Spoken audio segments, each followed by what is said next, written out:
त्याग केला। यानंतर महाराष्ट्राचं लाडकं नेतृत्व अजितदादा पवार या ठिकाणी आपल्या महाराष्ट्राच्या जनतेचे निर्णय घेणारे, जनतेच्या मनात अधिराज्य गाजवणारे, महाराष्ट्राच्या विधानसभेच्या निवडणुकीच्या निमित्तानं संपूर्ण महाराष्ट्रामध्ये 20 तारखेला मतदान होणार आहे आणि त्या मतदानाच्या निमित्तानं आम्ही 288 मतदारसंघात महायुतीचे उमेदवार उभे केलेले आहेत। यामध्ये आपल्या पाथरी, मानवत, सोनपेठ, परभणी हा एवढा मोठा मतदारसंघ आणि या मोठ्या मतदारसंघामध्ये महायुतीचे अधिकृत उमेदवार म्हणून आम्ही राजेश उत्तमराव विटेकर यांना उमेदवारी दिलेली आहे। त्यांच्या घड्याळाच्या चित्रावर आपण आपला बहुमोल शिक्का मारून त्यांना प्रचंड बहुमताने आमच्याबरोबर महाराष्ट्राच्या विधानसभेमध्ये पाठवावं अशा प्रकारची आग्रहाची, नम्रतेची, कळकळीची विनंती करण्याकरता मी आपल्या पुढे उभा आहे। मराठवाड्याला, महाराष्ट्राला संत महात्मे महापुरुषांची गौरवशाली अशा प्रकारची परंपरा लाभलेली आहे। त्यांच्या विचारांवरच शिवशाहू फुले आंबेडकरांच्या महाराष्ट्र राज्याची वाटचाल सुरू आहे। आपले परभणी जिल्हा देखील ही संतांची भूमी, संत जनाबाई साईबाबा यांनी दिलेल्या विचारांनी ही भूमी पावन झालेली आहे। या महामानवांना मी सुरुवातीलाच वंदन करतो। मराठवाडा मुक्ती संग्रामाचे नेते स्वामी रामानंद तीर्थ, मराठवाडा मुक्ती संग्रामातील स्वातंत्र्य सैनिक आणि वीर हुतात्मे यांचं कृतज्ञतापूर्वक स्मरण करून त्यांना देखील वंदन करतो। ह्या पाथरीच्या ऐतिहासिक पवित्र भूमीमध्ये महायुतीचे अधिकृत उमेदवार म्हणून राजेश विटेकर यांच्या प्रचारार्थ आपण प्रचंड संख्येने, त्याच्यामध्ये माझ्या मायबाऊली आहेत, माझ्या बहिणी आहेत, माझे बांधव आहेत, आमचे तरुण तरुणी आहेत, वडीलधारी आहेत आणि पत्रकार मित्र देखील आहेत। आज इथं राष्ट्रवादी काँग्रेस पक्ष, भाजपा, शिवसेना, आरपीआय, आठवले आणि इतर घटक पक्षांचे सर्व आजी माजी सन्माननीय पदाधिकारी हे या ठिकाणी उपस्थित आहेत। मी सुरुवातीलाच आपल्या सर्वांच्या साक्षीनं दादासाहेब टेंगसे आणि बाळासाहेब रणे आणि त्यांच्या सहकाऱ्यांनी राष्ट्रवादी काँग्रेस पक्षामध्ये प्रवेश केला त्याबद्दल त्यांचं स्वागत देखील करतो आणि त्या सर्वांना आगामी काळामध्ये आपला योग्य मान आणि सन्मान हा आमच्याकडनं ठेवला जाईल अशा प्रकारचं आश्वासित देखील करतो। बंधू भगिनींनो, निवडणुका म्हटल्यानंतर आरोप प्रत्यारोप चालतात।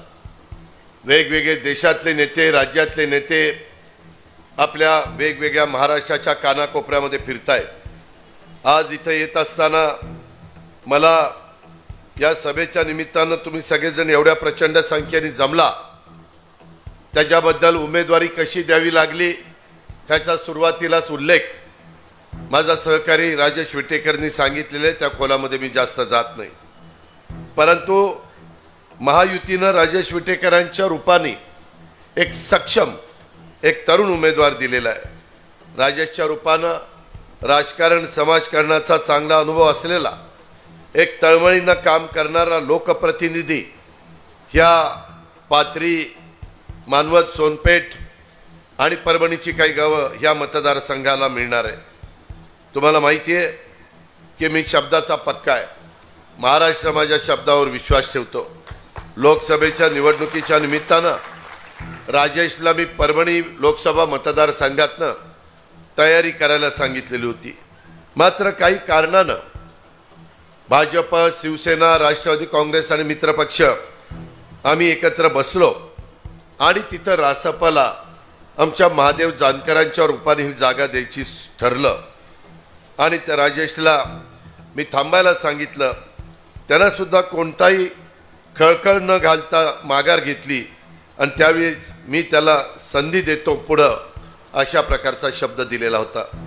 अवघ्या काही महिन्यात मी त्याला आपल्या सगळ्यांच्या आग्रहाखातर आमदार केलं। दिलेला शब्द मी पाळला। मात्र तळमळीनं काम करणाऱ्या कार्यकर्त्याला आता आपल्याला सन्मानाने महाराष्ट्राच्या विधानसभेमध्ये पाठवायचं आहे, त्यासाठी आपण सगळ्यांनी तयार राहावं अशा प्रकारची विनंती देखील मी माझ्या सर्व सहकारी मित्रांना या निमित्तानं करतो. आम्ही यावेळेस जाणीवपूर्वक म्हणजे एकनाथरावांनी उमेदवारी कशा दिल्या, आमच्या देवेंद्रजींनी कशा दिल्या हे आपल्याला माहिती आहे, पण मी आजही माझ्या मानवतच्या सभेच्या निमित्तानं माझ्या तमाम महाराष्ट्रातल्या जनतेला आणि तुम्हालाही सगळ्यांना सांगतो, मी शिवशाहू फुले आंबेडकरांच्या विचारधारेने पुढे जाणारा एक कार्यकर्ता आहे. राष्ट्रवादी काँग्रेस पक्षाची ती भूमिका आहे.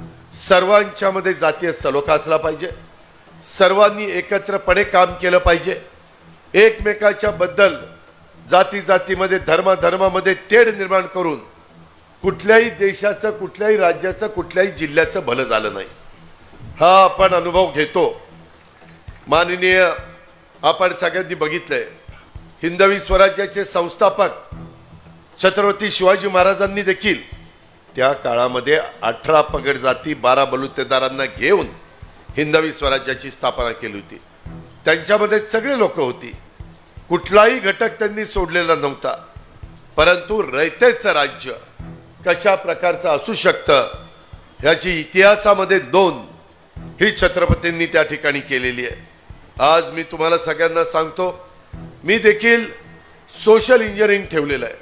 मला ज्या जागा मिळाल्या त्याच्या 10% जागा मी मायनॉरिटीला म्हणजे माझ्या मुस्लिम समाजाला दिल्या. मी 12.5% जागा माझ्या शेड्यूल कास्ट म्हणजे मागासवर्गीयांना दिल्या. 12.5% जागा माझ्या आदिवासींना म्हणजे शेड्यूल ट्राईबला दिल्या आणि 10% जागा ह्या माझ्या महिला भगिनींना दिल्या. अशा पद्धतीनं समाजातल्या सर्व घटकाला मी जाहीर भाषणात फक्त सांगत नाही, मी सोशल इंजिनिअरिंग करतो, मी कृती देखील तशा पद्धतीनं करतो. तरुणांना देखील राजेश विटेकरच्या रूपाने त्या ठिकाणी संधी दिलेली आहे. पलीकडं तुम्ही वसमतला बघितलं तर तिथं राजू नवघरे, कितीतरी तरुणांची नावं मी तुम्हाला या निमित्तानं सांगू इच्छितो. परंतु मला तुम्हाला सगळ्यांना सांगायचं आहे, मी माझी जबाबदारी पार पाडत असताना काही इथले देखील प्रश्न आहेत. मी प्रत्येक माझ्या उमेदवारांच्या मतदारसंघाचा एक वेगवेगळा जाहीरनामा दिलेला आहे की उद्या आमचा उमेदवार महायुतीचा निवडून आल्यानंतर काय करणार आहे, काय त्याचं विजन आहे, काय पक्षाची भूमिका आहे, काय महायुतीची भूमिका आहे. आणि राज्याचा जर जाहीरनामा मी देतोच, तो तुम्ही पाहिलाय. त्या प्रकारे माझ्या राष्ट्रवादी काँग्रेस पक्ष आणि महायुतीचे अधिकृत उमेदवार या नात्याने या राजेश उत्तमराव विटेकरांचा हा पाथरीचा वादा हा मी त्या ठिकाणी दिलेला आहे. मी तुम्हाला लेखी दिलेला आहे. या परिसरामधले रस्त्यांची दयनीय अवस्था आहे. मित्रांनो, कामं करताना पैसे दिल्यानंतर काम करायचं असतं. पैसे देऊन काम न करता बिलं काढायची नसतात. त्याच्यामध्ये दिलेला पैसा हा तुमच्या भल्या करता दिलेला आहे. आज मात्र इथं जे प्रतिनिधित्व करत होते, मी सहज येताना राजेशला आणि बाकीच्या माझ्या सहकाऱ्यांना विचारत होतो, प्रतापरावांना, इतरांना, की बाबा काय परिस्थिती आहे, किती 5 वर्षामध्ये निधी आणला. ठीक आहे, 2.5 वर्ष त्यांची सत्ता नव्हती, 2.5 वर्ष तर इथल्या विद्यमान आमदारांची सत्ता होती. काँग्रेस, राष्ट्रवादी काँग्रेस आणि शिवसेना उद्धव ठाकरे साहेबांच्या नेतृत्वाखाली काम करत होती. मग किती कामं या मतदारसंघात झाली? बहुतेक जण म्हणतात काही कामं झाली नाही. आपण लोकप्रतिनिधी कशा करता निवडून देतो? पाठपुरावा करण्याकरता, जनतेचे प्रश्न सोडवण्याच्या करता, सातत्याने जनतेशी जनसंपर्क साधण्याकरता निवडून जायचं आणि परत लोकांच्याकडे डुंकून बघायचं नाही. अशा प्रकारचा लोकप्रतिनिधी नसावा. आज इथं मात्र परिस्थिती वेगळी आहे. आता एक तरुण राजेशच्या रूपाने प्रतिनिधी दिलेला आहे. राजेशला त्याचे वडील उत्तमराव विटेकर हे देखील ह्या भागातनं आमदार म्हणून निवडून गेलेले होते. माझा त्यांचा परिचय होता. मी गेले 30-35 वर्ष समाजकारण राजकारण करतो. मला समाजकारण राजकारण करत असताना कोणाला दुखवायचं नाहीये. आम्ही सर्वांना कसं बरोबर घेऊन जाता येईल. मला माहिती आहे हा मतदारसंघ अनेक जाती धर्माच्या लोकांनी एक सजलेला वेढलेला मतदारसंघ आहे. इथं मायमाऊली एवढ्या संख्येने आहेत। आम्ही यावेळेस आम्हाला लोकसभेला जरा झटका बसला। लोकसभेला फेक नॅरेटिव्ह सेट करण्याचा प्रयत्न केला। विरोधकांनी सांगितलं आमच्या मागासवर्गीय समाजाला अब की बार 400 पार। त्यांना कशा करता पाहिजे 400 पार? 250 जागा आल्या तरी सरकार यांचं येतं। ह्यांना जास्त पाहिजे संविधान बदलला, ह्यांना जास्त पाहिजे घटना बदलायला, ह्यांना जास्त जागा पाहिजेत आरक्षण बदलायला, ह्यांना आणखीन काहीतरी यांच्या डोक्यामध्ये वेगळं खोटा प्रचार केला। आम्ही सांगून दमलो बाबांनो, सूर्य चंद्र जोपर्यंत आहे तोपर्यंत भारतरत्न डॉक्टर बाबासाहेब आंबेडकरांच्या घटना आणि संविधानाला कोणी धक्का लावू शकत नाही। परंतु दुर्दैवाने आमचं ऐकलं नाही। आता 4-5 महिने झाले, काय घडलं? आज आपण संविधानाचा आदर करतो।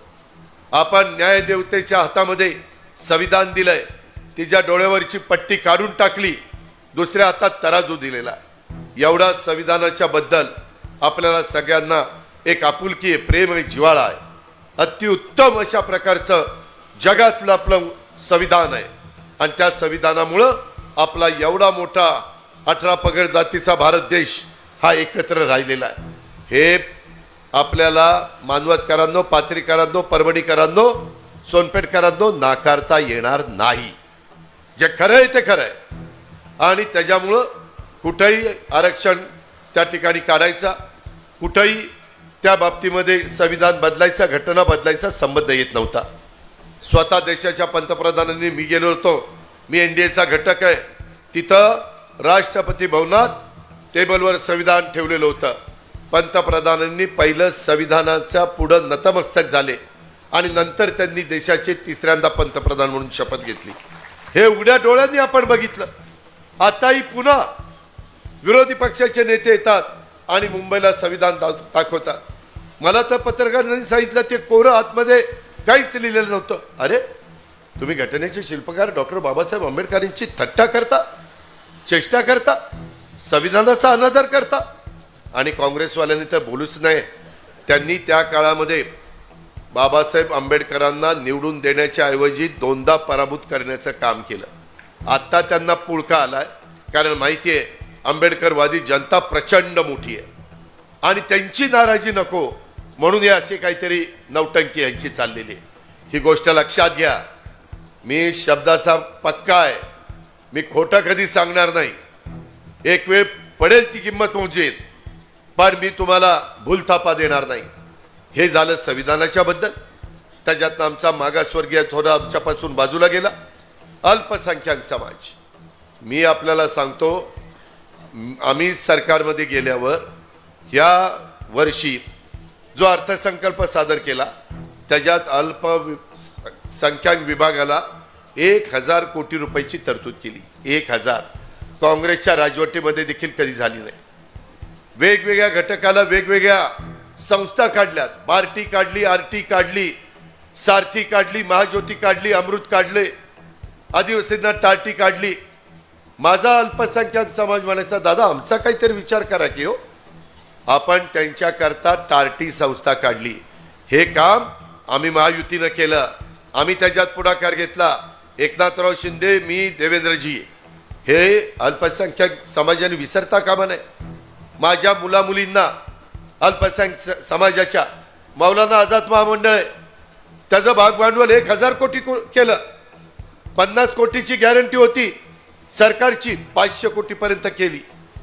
त्यांना जे काही कर्ज असतं ते कर्ज देखील घेण्याच्या करता आम्ही त्याच्यामध्ये महत्त्वाचे बदल त्या ठिकाणी केले आणि हे निव्वळ केलं समाजाच्या भल्याकरता, समाजाच्या हिताकरता, अल्पसंख्याक विभागाच्या करता। आम्ही अनेक तालुक्यांमध्ये दफनभूमीला, तिथं त्याच्यामध्ये वॉल कंपाऊंडला, तिथं उर्दू शाळेला, तिथं आम्ही त्या ठिकाणी वेगवेगळ्या कामाच्या करता, शादीखान्याच्या करता असा आम्ही निधी दिला। हा कधी याच्या आधी दिलेला नव्हता, आम्ही दिला। आम्ही त्याच्यामध्ये ते आमचं कर्तव्य होतं आणि ह्या पद्धतीनं आम्ही ही सगळी कामं त्या बाबतीमध्ये केली। एवढंच करून आम्ही थांबलो नाही। ह्यामध्ये काही झालं तरी या समाजाला अंतर पडून द्यायचं नाही अशा प्रकारची भूमिका आम्ही सगळ्यांनी त्या ठिकाणी स्वीकारली आणि ही भूमिका घेऊन आज आम्ही राज्यामध्ये पुढे चाललेलो आहे. तुम्ही घाबरू नका. मदरशांच्या देखील शिक्षकांना आम्ही 6,000चा 16,000 पगार केला, 8,000चा 18,000 रुपये पगार केला. परदेशात मुलांना पाठवायला गरिबाची माझी अल्पसंख्याक समाजाची मुलं मुली त्यांना देखील प्रतिवर्षी 40 लाख रुपये त्या ठिकाणी शिकण्याच्या करता शिष्यवृत्ती दिली प्रति विद्यार्थी. ही गोष्ट लक्षात घ्या. मी तुम्हाला कुणाला जर खरं खोटं करायचं असेल तर या, मी त्यांना माझे पूर्णपणे आकडेवारी दाखवतो. हे काम आम्ही केलंय. आम्ही तिथं कुठं वेगळा विचार केला नाही. अशा पद्धतीनं काम करणारं हे महायुतीचं सरकार आहे. ह्या गोष्टीचा आदर हा आपण सगळ्यांनी ह्या निमित्तानं केला पाहिजे. मित्रांनो, एवढ्यावरच आम्ही त्या ठिकाणी थांबलो नाही. ह्याच्याही पुढे जाऊन आपण कुठल्याही समाजाला त्या बाबतीमध्ये वंचित ठेवायचं नाही अशा प्रकारचा निर्णय देखील आम्ही त्या ठिकाणी घेतला आणि त्या सगळ्या घटकाला न्याय देण्याची भूमिका आम्ही सरकारमध्ये स्वीकारली. मला सांगा, ह्या सगळ्या गोष्टी करत असताना आम्ही कुठेही कमी पडलो नाही. उच्च शिक्षणाच्या करता अल्पसंख्याक विद्यार्थ्यांच्यासाठी सुधारित शिष्यवृत्ती योजना राबवून शिष्यवृत्तीची रक्कम 50,000 रुपयापर्यंत वाढवण्याचं काम देखील आम्ही त्या बाबतीमध्ये केलं. आणि 15 जिल्ह्यामध्ये 2,800 बचत गट माझ्या अल्पसंख्याक महिलांच्या करता महिला आर्थिक विकास महामंडळाकडनं आम्ही त्या ठिकाणी स्थापन केलेले. मी मधी मदरशांना सोलर प्रणालीद्वारे वीज पुरवठा ही योजना आणली आणि त्याच्याकरता प्राथमिक मालेगावला 5 कोटी रुपयाची तरतूद त्या बाबतीमध्ये केली. ह्या पद्धतीनं आम्ही सर्वांना बरोबर घेऊन जाणारे हे सरकारमधले घटक आहोत, हे आपल्याला विसरता येणार नाही. आज माझ्या इथल्या मायमाऊली बसल्यात. निकाल लागल्यानंतर माझ्या अल्पसंख्याक समाजाची लोक पण आमच्यापासून बाजूला गेली. त्यांना अशी भीती वाटली की उद्याच्याला तिसऱ्यांदा सत्तेवर आले तर हिंदू राष्ट्र करतील, आपल्याला कुठेतरी पाकिस्तान बांगलादेशमध्ये पाठवतील. अरे कसं पाठवतील? तुम्ही भारतीय आहोत, तुम्ही आम्ही भारतीय आहोत, आपण दुसऱ्या कोणी नाहीये. परंतु फेक नरेटिव्ह सेट केला. झालं काय? आज आपण सगळेजण एकत्रपणे राहतोय. परंतु दिशाभूल तर झाली. आम्ही फक्त 0.6% कमी पडलो तरी आमचे अनेक खासदार पडले. आज इथं माझ्या मायमाऊली आहेत. माझ्या बरेच दिवस मी 10वा अर्थसंकल्प सादर करत असताना एकनाथराव देवेंद्रजी आम्ही सगळे बसलो आणि मी म्हटलं की यावेळेस जरा मला चांगला अर्थसंकल्प आपण देऊया. 6.5 लाख कोटीचं बजेट होतं. 3-3.5 लाख कोटी रुपये आपल्या पगाराला शासनाच्या क्लास 1, क्लास 2, क्लास 3, क्लास 4 आणि सगळ्या बाकीच्या कामाला लागत होते. पेन्शनला लागत होते. घेतलेल्या कर्जाचं व्याज द्यायला लागत होते. त्याच्यातून बाकीचे 3 लाख कोटी हे विकासाला द्यायचे होते. पाणी, लाईट, पिण्याचं, शेतीचं, वेगवेगळ्या प्रकारची रस्त्यांची कामं, ज्या मूलभूत गरजा आहेत त्या गरजा आम्हाला द्यायच्या होत्या. त्याच्यातून मी 75,000 कोटी रुपयाची बचत केली आणि माझ्या मायमाऊलींना माझी लाडकी बहीण योजना आणली. आता त्या योजनेला लगेच विरोधकांनी विरोध केला. हे म्हटले कंगाल करायला निघालेत, राज्य सरकारची दिवाळखोरी काढायला निघालेत, तिजोरी पूर्णपणे रिकामी केली, हे खोटं आश्वासन देत आहेत. ह्यांना मायमाऊलींना पैसे द्यायचे नाही, ह्यांना फसवायचं आहे, त्यांचा निवडणुकीवर डोळा आहे. अरे वाटेल तशा प्रकारचे आरोप केले. कोर्टात गेले ह्याला स्टे आणण्याच्या करता. कोर्टाने नाही स्टे दिला. काय काय क्लुप्त्या लढवल्या.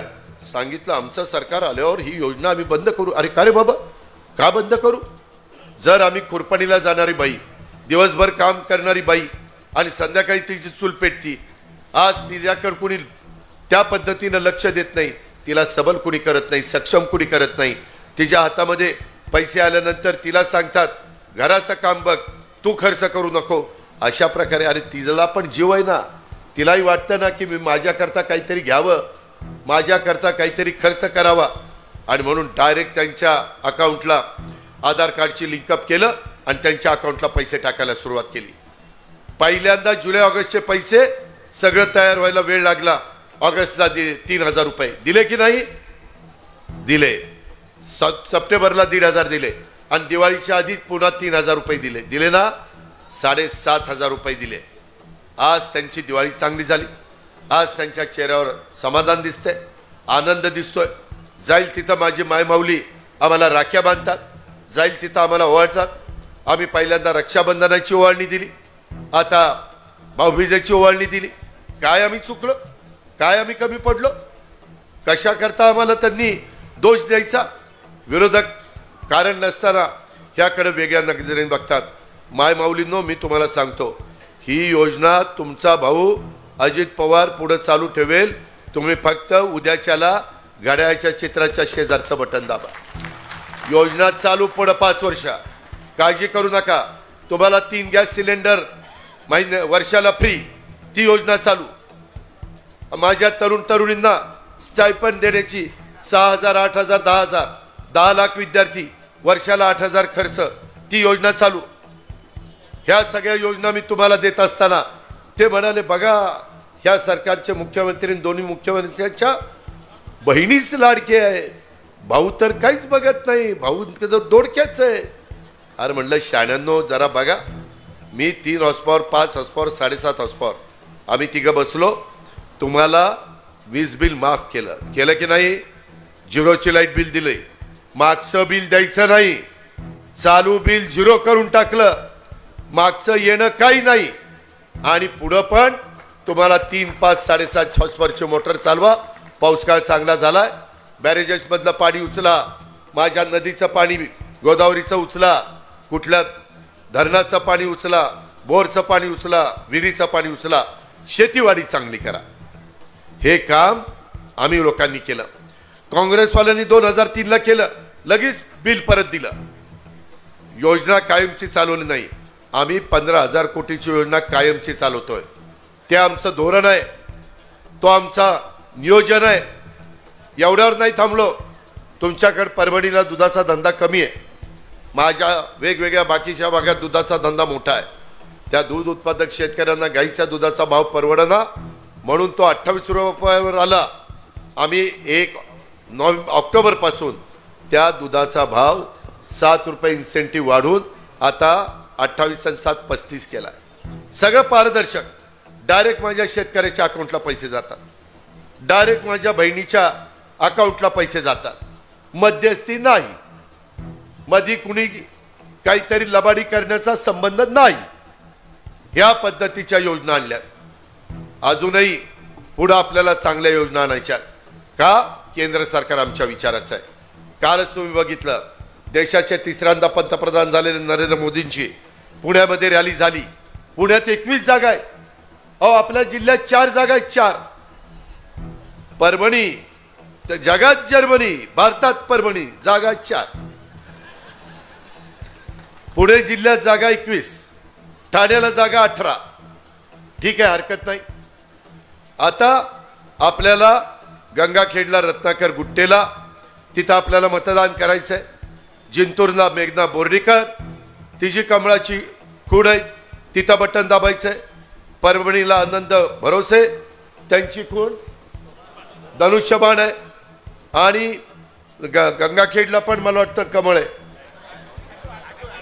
ॲटो आहे, सॉरी ॲटो आहे, ती रासप आहे. ॲटो ॲटो हा ॲटो रिक्षा घेऊन चालला आमचा रत्नागर, टोर टोर टोर टोर टोर.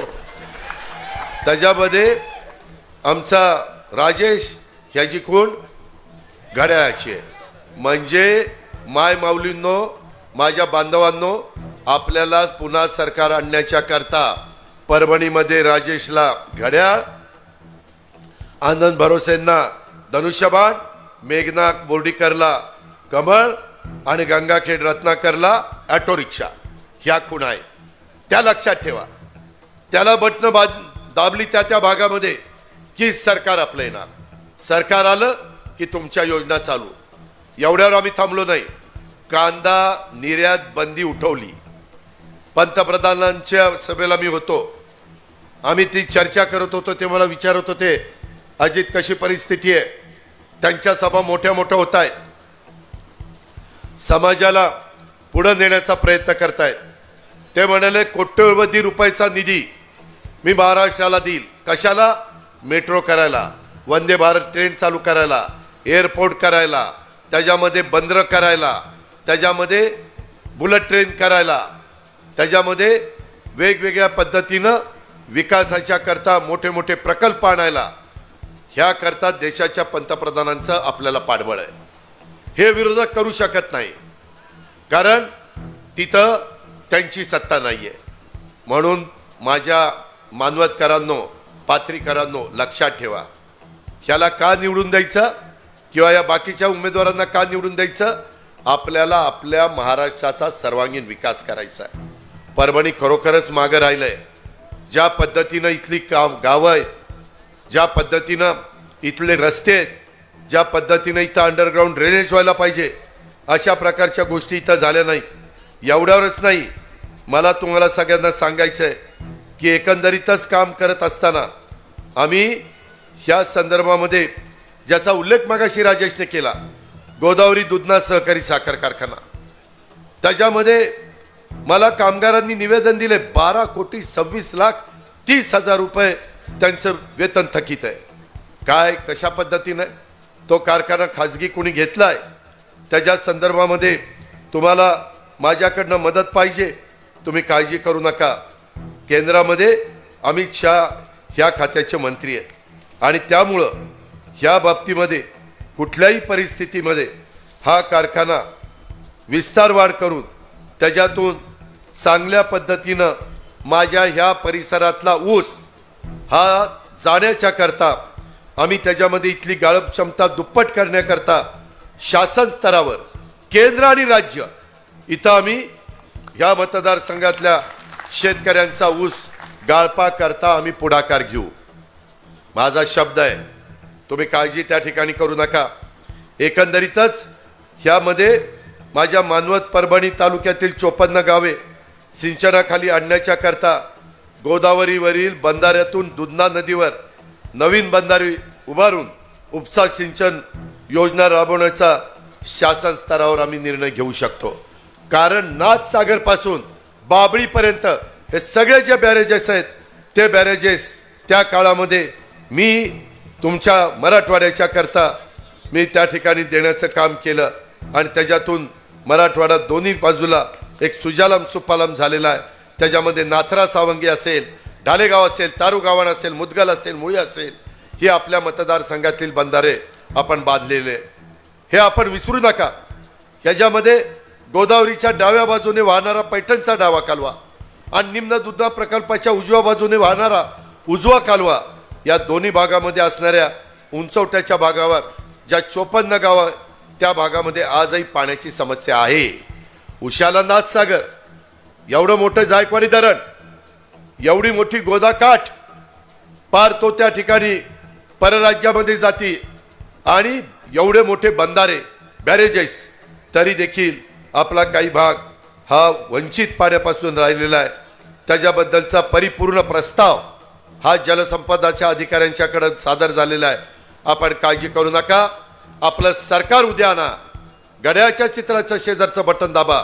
सरकार आल्यावर पहिली मीटिंग मी ह्याची लावेल, राजेशला बोलवेल, तुम्हाला प्रमुखांना बोलवेल आणि हा प्रश्न आपण मार्गी लावू.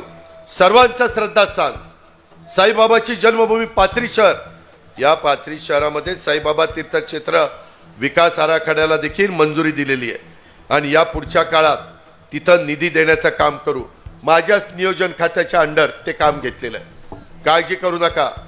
त्याच्यातनं भक्तगण येतील, मोठ्या प्रमाणावर लोक दर्शनाला येतील, त्याच्यातनं इथं रोजगार निर्माण होईल. त्याच्यातून एक चांगल्या पद्धतीचं काम इथं त्या ठिकाणी उभं राहील. जिल्ह्यातील सर्वांचं श्रद्धास्थान असलेलं नरसिंह पोकर्णी या देवस्थानासह अनेक तीर्थक्षेत्राचा त्यांना पर्यटन दर्जा देऊन विकास करण्याच्या करता आम्ही मागं राहणार नाही. आम्ही निधी देऊ. फक्त ह्यांनी पाठपुरावा करायचा. ह्यांनी पाठपुरावा करायला ह्याचं गाड्याचं बटन दाबायचं, तेवढं तुमच्या हातात आहे. पाथरीमध्ये असणारा हा जो काही कारखाना आहे गोदावरी दुधना, ह्याच्यामध्ये देखील हा भाग सुजालाम सुफालाम करणार आहे, आर्थिक सुबत्ता आणणार आहे, महत्त्वाचा कणा आहे. अहो, ही कारखाना आहे फक्त 1250 टनाचा.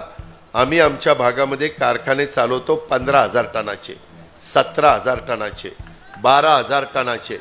आपल्याला इतरांच्या बरोबर यायचं आहे असं मागून राहून नाही चालणार. चुकीच्या लोकांच्या हातामध्ये सत्ता देऊन नाही चालणार. अरे त्या लोकप्रतिनिधीच्या अंगात धमक आणि ताकद असावी लागती, त्यावेळेस कामं होत असतात.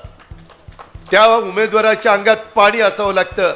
जर त्याच्या अंगातच पाणी नाही ते तुम्हाला काय पाणी देणार आहे? काय नाही देणार. आम्ही महायुतीच्या माध्यमातून तुम्हाला पाणी देऊन दाखवू. तेवढी रग, तेवढी हिंमत, तेवढी प्रशासनावर आमची पकड आहे. आम्ही असे तसे वागणारे कार्यकर्ते नाही. ह्या गोष्टीचा पण विचार आपण या निमित्तानं त्या ठिकाणी केला पाहिजे. आणि ह्याच्यातून माझ्या कामगारांचं जे देणं आहे त्याच्याबद्दल पण आपल्याला मार्ग काढता येईल. ती पण आपण काळजी त्या ठिकाणी करू नका. आत्ता मला एक चिठ्ठी दिली की ज्ञानराधा मल्टीस्टेट बीड या सुरेश कुटीच्या संस्थेने आमच्या मतदारसंघातील 250 कोटी रुपये बुडवले. आता आपल्या बँका सोडून तिथं मल्टीस्टेटला कशाला गेला पैसे घालायला? आपलं सोडायचं चांगलं आणि दुसऱ्याचं तसलं पकडायचं. त्याची तर दिवाळखोरीच निघाली असं मला कळलं. मी लक्ष घाली. मी एखादी तक्रार आल्यानंतर त्याच्या खोलात जाईल. मी त्याच्यामध्ये डोळेझाक करणार नाही. पण मला जी माहिती मिळाली त्याचा प्रचंड मोठ्या प्रमाणावर नुकसान झालेलं आहे. त्याची असणारी प्रॉपर्टी ही जप्त करून त्या प्रॉपर्टीची विल्हेवाट लावून ह्या माझ्या ज्ञानराधा मल्टीस्टेटवाल्यांना आपल्याला त्यांचं रेकॉर्ड तर असेल पैशाचं, आणि त्या पद्धतीनं आपण पैसे देण्याचं काम करू. पण त्याला काही वेळ लागेल. ती काही जादूची काढणी नाही. आता अजित पवार गेला आणि चाल रे आणि इकडे 250 कोटी आणि देऊन टाकताना असं नाही. त्याला थोडासा वेळ लागेल. तो वेळ मला द्या. आपण निश्चितपणे त्याच्यातनं देखील आपल्याला सगळ्यांना मदत करण्याची भूमिका ही त्या बाबतीमध्ये घेऊ. अशा प्रकारची खात्री आणि विश्वास मी माझ्या सर्व सहकारी मित्रांना देतो. मित्रांनो, बोलण्यासारखं बरंच आहे. वेगवेगळे लोक येतील, वेगवेगळे आरोप प्रत्यारोप करतील. आरोप प्रत्यारोपांनी माझ्या परभणी जिल्ह्यातल्या 4 विधानसभा मतदारसंघातला रोजीरोटीचा प्रश्न सुटणार नाही. त्याच्यामध्ये तुम्ही मागचे तुमचे आत्ताचे आमदार यांची आमदारकी बऱ्याच वेळेला बघितलेली आहे. आता एकदा या राजेशला घड्याळाचं चित्राचं बटन दाबून निवडून द्या. मी 5 वर्षामध्ये तुमचे 4 तालुके आहेत, पाथरी, मानवत, सोनपेठ, परभणीची 60 गावं. मी आज तुम्हाला सांगतो निश्चितपणे मला 10 वर्षाचा अर्थ कारण माहिती आहे. मला कसं सरकार चालवायचं माहिती आहे, आर्थिक शिस्त कशी चालवायची माहिती आहे, एकनाथरावांना माहिती आहे, देवेंद्रजींना माहिती आहे. आम्ही सगळेजण माहितगार आहोत. आम्ही याला अनुभव आहे. राज्य पुढं कसं नेटाने न्यायचं, केंद्रातनं मोदी साहेबांच्याकडनं, अमित शहांच्याकडनं, गडकरींच्याकडनं, पियुष गोयलकडनं, कृषी मंत्री शिवराज चौहान साहेबांच्याकडनं कसा निधी आणायचा आम्हाला माहिती आहे. पण त्याला तुमची साथ पाहिजे, तुमची जोड पाहिजे. आणि ती जोड जर तुम्ही उद्याच्या काळामध्ये दिली तर मित्रांनो, मी आपल्याला सगळ्यांना सांगतो, ह्या विधानसभा मतदारसंघामध्ये मी 5 वर्षामध्ये आमचं महायुतीचं सरकार आणा, मी 4000 कोटी रुपयाचा विकास तुम्हाला करून दाखवेल. 4000 कोटीचा. आम्ही आत्ता वेगवेगळ्या भागामध्ये जिथं आमच्या विचाराचे आमदार आहेत तिथं आम्ही करून दाखवलंय. तुम्ही माझ्या बारामतीमध्ये या, बघा, तुम्हालाही कळेल विकास काय असतो.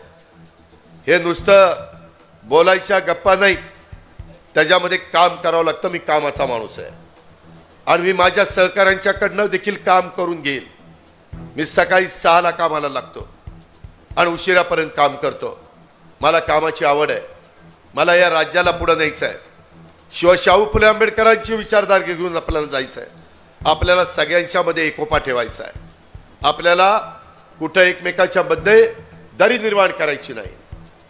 एकमेकाच्या जाती धर्मामध्ये विष कालवायचं नाही. आपल्याला महाराजांचा आदर्श डोळ्यासमोर ठेवून पुढे जायचं आहे.